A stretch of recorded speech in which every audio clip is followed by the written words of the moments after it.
Hi friends, HSC physical സയൻസിൻ്റെ പുതിയൊരു ക്ലാസ്സിലേക്ക് എല്ലാവർക്കും സ്വാഗതം. പാർട്ട് എയിലെ ടീച്ചിങ് മെത്തഡോളജിയുമായി ബന്ധപ്പെട്ട ക്ലാസ്സുകളാണ് നമ്മൾ എടുത്തുകൊണ്ടിരിക്കുന്നത്. കഴിഞ്ഞ ക്ലാസ്സിൽ നമ്മൾ പഠിച്ചത് ബ്ലൂംസ് ടാക്സോണമിയെ പറ്റിയാണ്. ഇന്ന് നമ്മൾ പഠിക്കാൻ പോകുന്നത് റിവൈസ്ഡ് ബ്ലൂംസ് ടാക്സോണമിയെ പറ്റിയാണ്. ബ്ലൂംസ് ടാക്സോണമിയുടെ ക്ലാസ്സിൽ നമ്മൾ എന്താണ് പഠിച്ചത്? നമ്മൾ പഠിച്ചു 1956 ബെഞ്ചമിൻ എസ് ബ്ലൂമും അദ്ദേഹത്തിൻ്റെ അസോസിയേറ്റ്സും ചേർന്ന് ഇൻസ്ട്രക്ഷണൽ ഒബ്ജക്റ്റീവിനെ 3 ഡൊമൈനുകളിലായി ക്ലാസിഫൈ ചെയ്തു എന്ന് പഠിച്ചു. ഏതൊക്കെയാണ് ആ domain? Cognitive domain, affective domain and psychomotor domain. എന്താണ് ഇപ്പോൾ cognitive domain? Cognitive domain relate ചെയ്തിരിക്കുന്നത് നമ്മുടെ ഇൻ്റലക്ച്വൽ കപ്പാസിറ്റിയുമായിട്ടാണ്. അതായത് നമ്മുടെ problem solving skill, thinking skill മുതലായവ. എന്താണ് affective domain? Affective domain relate ചെയ്തിരിക്കുന്നത് നമ്മുടെ ഫീലിങ്സ്, ഇമോഷൻസ്, ആറ്റിറ്റ്യൂഡ്, ബിഹേവിയർ മുതലായവയൊക്കെ ആയിട്ടാണ്. അടുത്തതാണ് psychomotor domain. Psychomotor domain relate ചെയ്തിരിക്കുന്നത് നമ്മുടെ ഫിസിക്കൽ കപ്പാസിറ്റി, ഫിസിക്കൽ എബിലിറ്റിയുമായിട്ടാണ് എന്ന് നമ്മൾ പഠിച്ചു. കൂടാതെ ഓരോ ഡൊമൈനും മേജർ ക്ലാസ്സസ് ഓഫ് ഒബ്ജക്റ്റീവായിട്ട് ഡിവൈഡ് ചെയ്തിട്ടുണ്ട് എന്ന് നമ്മൾ പഠിച്ചു. ബ്ലൂംസ് ടാക്സോണമിയുടെ ക്ലാസ് കേൾക്കാത്തവർ അത് കണ്ടതിന് ശേഷം ഈ ക്ലാസ് കാണുന്നതായിരിക്കും നല്ലത്. എന്നാൽ മാത്രമേ ആശയങ്ങൾ വളരെ വ്യക്തമായിട്ട് മനസ്സിലാക്കാൻ സാധിക്കുകയുള്ളൂ. ഇന്നത്തെ ക്ലാസ്സിൽ നമ്മൾ പഠിക്കുന്നത് ബ്ലൂംസ് ടാക്സോണമിയിൽ എന്തൊക്കെ മാറ്റങ്ങൾ വരുത്തിയിട്ടാണ് റിവൈസ്ഡ് ബ്ലൂംസ് ടാക്സോണമി ഇൻട്രൊഡ്യൂസ് ചെയ്തിട്ടുള്ളത് എന്നുള്ളതാണ്. പ്രധാനമായും കൊഗ്നിറ്റീവ് ഡൊമൈനിലാണ് മാറ്റങ്ങൾ വരുത്തിയിരിക്കുന്നത് എന്ന പോയിന്റ് നോട്ട് ചെയ്ത് വെക്കണം. 2001 റിവൈസ്ഡ് ബ്ലൂംസ് ടാക്സോണമി ഇൻട്രൊഡ്യൂസ് ചെയ്യുന്നത്. ആരാണ് റിവൈസ്ഡ് ബ്ലൂംസ് ടാക്സോണമി ഇൻട്രൊഡ്യൂസ് ചെയ്തത്? Lorin W. ആൻഡേഴ്സണും ഡേവിഡ് R. ക്രാത്ത്ഹോളും ചേർന്നിട്ടാണ് റിവൈസ്ഡ് ബ്ലൂംസ് ടാക്സോണമി ഇൻട്രൊഡ്യൂസ് ചെയ്തത്. സിംപിളി നമുക്ക് ഓർമ്മിച്ച് വെക്കാം, ആൻഡേഴ്സണും ക്രാത്ത്ഹോളും. ഇവർ രണ്ടുപേരും ബെഞ്ചമിൻ എസ് ബ്ലൂമിൻ്റെ സ്റ്റുഡൻസ് ആയിരുന്നു. റിവൈസ്ഡ് ബ്ലൂംസ് ടാക്സോണമിയിൽ വന്ന മാറ്റങ്ങളെ പ്രധാനമായും 3 കാറ്റഗറി ആയിട്ട് നമുക്ക് തരംതിരിക്കാം. ഏതൊക്കെയാണവ? ഒന്ന്, ടെർമിനോളജിയിൽ വന്ന മാറ്റം. ടെർമിനോളജി എന്നുകൊണ്ട് ഉദ്ദേശിക്കുന്നത് ടേംസിലുണ്ടായ മാറ്റം എന്നാണ്. രണ്ടാമത്തേത് സ്ട്രക്ചറിൽ വന്ന മാറ്റം. മൂന്നാമത്തേത് എംഫസൈസിൽ വന്ന മാറ്റം. അതായത് ഏതിനാണ് പ്രാധാന്യം കൊടുക്കുന്നത് എന്നിൽ വന്ന മാറ്റം. അതാണ് എംഫസൈസിൽ വന്ന മാറ്റം എന്നുകൊണ്ട് ഉദ്ദേശിക്കുന്നത്. ചുവടെ കൊടുത്തിരിക്കുന്നത് ബ്ലൂംസ് ടാക്സോണമിയുടെയും റിവൈസ്ഡ് ബ്ലൂംസ് ടാക്സോണമിയുടെയും കൊഗ്നിറ്റീവ് ഡൊമൈനിലെ 6 മേജർ ക്ലാസ്സസ് ഓഫ് ഒബ്ജക്റ്റീവ്സ് ആണ്. എന്തൊക്കെ മാറ്റങ്ങളാണ് റിവൈസ്ഡ് ബ്ലൂംസ് ടാക്സോണമിയിൽ നിങ്ങൾക്ക് കാണാൻ സാധിക്കുന്നത്? നോളജ് എന്നുള്ളത് റിമെമ്പറിങ് എന്നായി. കോംപ്രിഹെൻഷൻ എന്നുള്ളത് അണ്ടർസ്റ്റാൻഡിങ് എന്നായി. അപ്ലിക്കേഷൻ എന്നുള്ളത് അപ്ലൈയിങ് എന്നായി. അനലൈസസ് എന്നുള്ളത് അനലൈസിങ് ആയി. സിന്തസൈസ് എന്നുള്ളത് ക്രിയേറ്റിംഗ് ആയി. അതുപോലെ തന്നെ ഇവാലുവേഷൻ എന്നുള്ളത് ഇവാലുവേറ്റിംഗ് ആയി. അതായത് noun form is replaced by verb form, അല്ലേ? എന്തുകൊണ്ടായിരിക്കാം വേർബ് ഫോം വെച്ച് റീപ്ലേസ് ചെയ്തത്? അദ്ദേഹം പറയുന്നത് തിങ്കിങ് എന്ന് പറയുന്നത് ഒരു ആക്റ്റീവ് പ്രോസസ്സാണ്.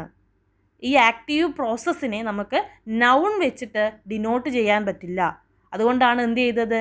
നൗൺ ഫോമിനെ ആക്ഷൻ ഫോം അഥവാ വേർബ് ഫോം വെച്ചിട്ട് റീപ്ലേസ് ചെയ്തത്. അദ്ദേഹം പറയുന്നത് നോളജ് എന്ന് പറയുന്നത് ആക്ച്വലി തിങ്കിങ്ങിൻ്റെ ഒരു പ്രോഡക്റ്റാണ്. അതൊരു ചിന്താരീതിയായിട്ട് നമുക്ക് കൺസിഡർ ചെയ്യാൻ പറ്റില്ല. അതുകൊണ്ടാണ് നോളജ് എന്നുള്ളത് റിമെമ്പറിങ് എന്നുള്ള ആക്ഷൻ ഫോമിലേക്ക് മാറ്റിയത്. സോ നോളജ് എന്തായി? റിമെമ്പറിങ് എന്നായി. കോംപ്രിഹെൻഷൻ അണ്ടർസ്റ്റാൻഡിങ് എന്നായി. അപ്ലിക്കേഷൻ എന്നുള്ളത് അപ്ലൈയിങ് എന്ന ആക്ഷൻ ഫോമിലേക്ക് മാറി. അനാലിസിസ് എന്നുള്ളത് അനലൈസിങ് എന്ന ആക്ഷൻ ഫോമിലേക്ക് മാറി. സിന്തസൈസ് ക്രിയേറ്റിംഗ് എന്നും ഇവാലുവേഷൻ ഇവാലുവേറ്റിംഗ് എന്നും ആയി. കൂടാതെ റിവൈസ്ഡ് ബ്ലൂംസ് ടാക്സോണമിയിൽ ഹയസ്റ്റ് ലെവൽ ഓഫ് ഒബ്ജക്റ്റീവ് എന്നുള്ളത് ക്രിയേറ്റിംഗ് ആണ്. എന്നാൽ ബ്ലൂംസ് ടാക്സോണമിയിലെ highest level of objective evaluation ആയിരുന്നു. റിവൈസ്ഡ് ബ്ലൂംസ് ടാക്സോണമിയിലേക്ക് വരുമ്പോൾ ഇവാലുവേഷൻ എന്നുള്ളത് ഒരു ലെവൽ എന്ത് ചെയ്തു? താഴേക്ക് വന്നിട്ട് ക്രിയേറ്റിംഗ് എന്നുള്ളത് എന്തായി? ഹയസ്റ്റ് ലെവൽ ഓഫ് ഒബ്ജക്റ്റീവായി മാറി എന്ന് മനസ്സിലാക്കി വെക്കുക. അതുപോലെ തന്നെ റിവൈസ്ഡ് ബ്ലൂംസ് ടാക്സോണമിയിൽ ലോവസ്റ്റ് ലെവൽ ഓഫ് ഒബ്ജക്റ്റീവ് എന്ന് പറയുന്നത് റിമെമ്പറിംഗ് ആണ്. ബ്ലൂംസ് ടാക്സോണമിയിൽ ലോവസ്റ്റ് ലെവൽ ഓഫ് ഒബ്ജക്റ്റീവ് എന്ന് പറയുന്നത് നോളജ് ആയിരുന്നു എന്നും മനസ്സിലാക്കി വെക്കുക. കൂടാതെ നമ്മളിവിടെ മനസ്സിലാക്കി വെക്കേണ്ട പോയിൻ്റ്, നമ്മുടെ കൊഗ്നിറ്റീവ് ഡൊമൈനിലെ 6 ക്ലാസ്സസ് ഓഫ് മേജർ ഒബ്ജക്റ്റീവിനെ എഗെയിൻ സബ് കാറ്റഗറീസ് ആയിട്ട് ഡിവൈഡ് ചെയ്തിട്ടുണ്ട്. ഇത് നമ്മളൊന്ന് പഠിച്ചു വെക്കണം. റിമെമ്പറിങ്ങിൽ വരുന്ന സബ് കാറ്റഗറീസ് ആണ് റെക്കഗ്നൈസിങ്, അതുപോലെ തന്നെ റീകോളിംഗ്. അണ്ടർസ്റ്റാൻഡിങ്ങിൽ വരുന്ന സബ് കാറ്റഗറീസ് ആണ് interpreting, എക്സംപ്ലിഫയിങ്, ക്ലാസിഫയിങ്, summarising, inferring, comparing, explaining തുടങ്ങിയവ. അപ്ലൈയിങ്ങിൽ വരുന്നതാണ് എക്സിക്യൂട്ടിംഗ്, ഇംപ്ലിമെൻറ്റിംഗ്. അനലൈസിങ്ങിൽ വരുന്നതാണ് ഡിഫറൻഷിയേറ്റിംഗ്, ഓർഗനൈസിങ്, ആട്രിബ്യൂട്ടിംഗ്. ഇവാലുവേറ്റിങ്ങിൽ വരുന്നതാണ് ചെക്കിംഗ്, അതുപോലെ ക്രിട്ടിക്കിംഗ്. ക്രിയേറ്റിങ്ങിൽ വരുന്നതാണ് ജനറേറ്റിംഗ്, പ്ലാനിങ്, പ്രൊഡ്യൂസിങ്. ഇതൊന്ന് മനസ്സിലാക്കി വെക്കുക. ഈ ഭാഗത്തുനിന്ന് ചിലപ്പോൾ ഒരു ക്വസ്റ്റ്യൻ പ്രതീക്ഷിക്കാം. ഇനി നമുക്ക് പഠിക്കേണ്ടത് സ്ട്രക്ചറിൽ വന്ന മാറ്റത്തെ പറ്റിയാണ്. സ്ട്രക്ചറിൽ വന്ന ഒരു മാറ്റം നമ്മൾ പഠിച്ചു. റിവൈസ്ഡ് ബ്ലൂംസ് ടാക്സോണമിയിൽ ഹയസ്റ്റ് ലെവൽ ഓഫ് ഒബ്ജക്റ്റീവ് എന്നുള്ളത് ക്രിയേറ്റിംഗ് ആയി. ഇവാലുവേഷൻ എന്ത് ചെയ്തു? ക്രിയേറ്റിംഗ് വെച്ച് റീപ്ലേസ് ചെയ്തു. ഇവാലുവേഷൻ എന്നുള്ളത് ഒരു ലെവൽ താഴേക്ക് വന്നു അല്ലേ? റിവൈസ്ഡ് ബ്ലൂംസ് ടാക്സോണമിയിൽ ഹയസ്റ്റ് ലെവൽ ഓഫ് ഒബ്ജക്റ്റീവ് ക്രിയേറ്റിങ്ങും ലോവസ്റ്റ് ലെവൽ ഓഫ് ഒബ്ജക്റ്റീവ് റിമെമ്പറിങ്ങുമാണ്. അടുത്തത്, ബ്ലൂംസ് ടാക്സോണമി 1 ഡയമെൻഷണൽ ആയിരുന്നു. അതായത് ബ്ലൂംസ് ടാക്സോണമിയിൽ ഒരൊറ്റ ഡയമെൻഷനെ പറ്റി മാത്രമേ പറയുന്നുള്ളൂ. ഏതാണ് ആ ഡയമെൻഷൻ? കൊഗ്നിറ്റീവ് പ്രോസസ് ഡയമെൻഷൻ എന്ന ഒരൊറ്റ ഡയമെൻഷനെ പറ്റി മാത്രമേ ബ്ലൂംസ് ടാക്സോണമിയിൽ പറയുന്നുള്ളൂ. കൊഗ്നിറ്റീവ് പ്രോസസ് ഡയമെൻഷൻ എന്നതുകൊണ്ട് ഉദ്ദേശിക്കുന്നത് കൊഗ്നിറ്റീവ് ഡൊമൈനും അതിലെ 6 മേജർ ക്ലാസ്സസ് ഓഫ് ഒബ്ജക്റ്റീവുമാണ്. എന്നാൽ റിവൈസ്ഡ് ബ്ലൂംസ് ടാക്സോണമിയിൽ പുതുതായി ഒരു ഡയമെൻഷൻ കൂടി കൂട്ടിച്ചേർത്തു. ഏതാണ് ആ ഡയമെൻഷൻ? നോളജ് ഡയമെൻഷൻ എന്ന പുതിയൊരു ഡയമെൻഷൻ കൂടി റിവൈസ്ഡ് ബ്ലൂംസ് ടാക്സോണമിയിൽ കൂട്ടിച്ചേർത്തു. അതായത് റിവൈസ്ഡ് ബ്ലൂംസ് ടാക്സോണമി 2 ഡയമെൻഷണൽ ആണ് എന്ന് മനസ്സിലാക്കി വെക്കുക. ഏതൊക്കെയാണ് 2 ഡയമെൻഷൻ? ഒന്ന് കൊഗ്നിറ്റീവ് പ്രോസസ് ഡയമെൻഷനും സെക്കൻഡ് നോളജ് ഡയമെൻഷനും. നോളജ് ഡയമെൻഷൻ അഗെയിൻ 4 കാറ്റഗറീസ് ആയിട്ട് ഡിവൈഡ് ചെയ്തിട്ടുണ്ട് എന്ന് മനസ്സിലാക്കി വെക്കുക. ഏതൊക്കെയാണവ? ഒന്ന് factual knowledge, 2 conceptual knowledge, 3 procedural knowledge and 3 metacognitive knowledge. അപ്പോൾ സ്ട്രക്ചറിൽ വന്ന മാറ്റം ഏതൊക്കെയാണ്? ഒന്ന്, റിവൈസ്ഡ് ബ്ലൂംസ് ടാക്സോണമിയിൽ ഹയസ്റ്റ് ലെവൽ ഓഫ് ഒബ്ജക്റ്റീവ് എന്നുള്ളത് ക്രിയേറ്റിംഗ് എന്നായി മാറി. അതുപോലെ തന്നെ ലോവസ്റ്റ് ലെവൽ ഓഫ് ഒബ്ജക്റ്റീവ് എന്നുള്ളത് റിമെമ്പറിംഗ് ആയി. അതുപോലെ തന്നെ 1 ഡയമെൻഷനിൽ നിന്ന് 2 ഡയമെൻഷനിലേക്ക് ഒരു മാറ്റം റിവൈസ്ഡ് ബ്ലൂംസ് ടാക്സോണമി വന്നപ്പോൾ ഉണ്ടായി. പുതുതായൊരു ഡയമെൻഷൻ കൂട്ടിച്ചേർത്തു. ഏതാണ് ആ dimension? Knowledge dimension. Knowledge dimension again 4 categories ആയിട്ട് ഡിവൈഡ് ചെയ്തിട്ടുണ്ട്. Factual knowledge, conceptual knowledge, procedural knowledge and metacognitive knowledge. ഇനി നമുക്ക് പഠിക്കേണ്ടത് എംഫസൈസിൽ വന്ന മാറ്റങ്ങളെ പറ്റിയാണ്. അതായത് റിവൈസ്ഡ് ബ്ലൂംസ് ടാക്സോണമി എന്തിനാണ് പ്രാധാന്യം കൊടുക്കുന്നത്? The revised Bloom's taxonomy emphasizes the use of taxonomy as a tool for alignment of curriculum planning, instructional delivery and assessment. Revised Bloom's taxonomy develop ചെയ്തത് നമ്മുടെ കരിക്കുലം പ്ലാനിങ്, അതായത് പാഠ്യപദ്ധതി രൂപീകരണം, അതുപോലെ തന്നെ മൂല്യനിർണ്ണയം എന്നിവയ്ക്കൊക്കെയുള്ള ഒരു ടൂളായിട്ടാണ് എന്നാണ് പറയുന്നത്. Original Bloom's taxonomy was viewed as A tool best applied for the younger grades in school. നമ്മുടെ ഒറിജിനൽ ബ്ലൂംസ് ടാക്സോണമി യങ്ങർ ഗ്രേഡ്സിലാണ് കൂടുതൽ അപ്ലിക്കബിൾ ആയിട്ടുള്ളത്. എന്നാൽ റിവൈസ്ഡ് ബ്ലൂംസ് ടാക്സോണമി അപ്ലൈ ചെയ്യാൻ പറ്റുന്നത് എലമെൻ്ററി ക്ലാസ്സിൽ അപ്ലൈ ചെയ്യാൻ പറ്റും, സെക്കൻഡറി ക്ലാസ്സിൽ അപ്ലൈ ചെയ്യാൻ പറ്റും, ഈവൻ അഡൾട്ട് ട്രെയിനിങ്ങിനും എന്ത് ചെയ്യാൻ പറ്റും? റിവൈസ്ഡ് ബ്ലൂംസ് ടാക്സോണമി അപ്ലൈ ചെയ്യാൻ പറ്റും.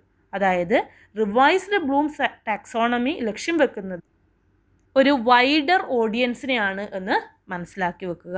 അതുപോലെ തന്നെ നമ്മുടെ സബ് കാറ്റഗറീസിനെ കുറിച്ച് പഠിച്ചില്ലേ?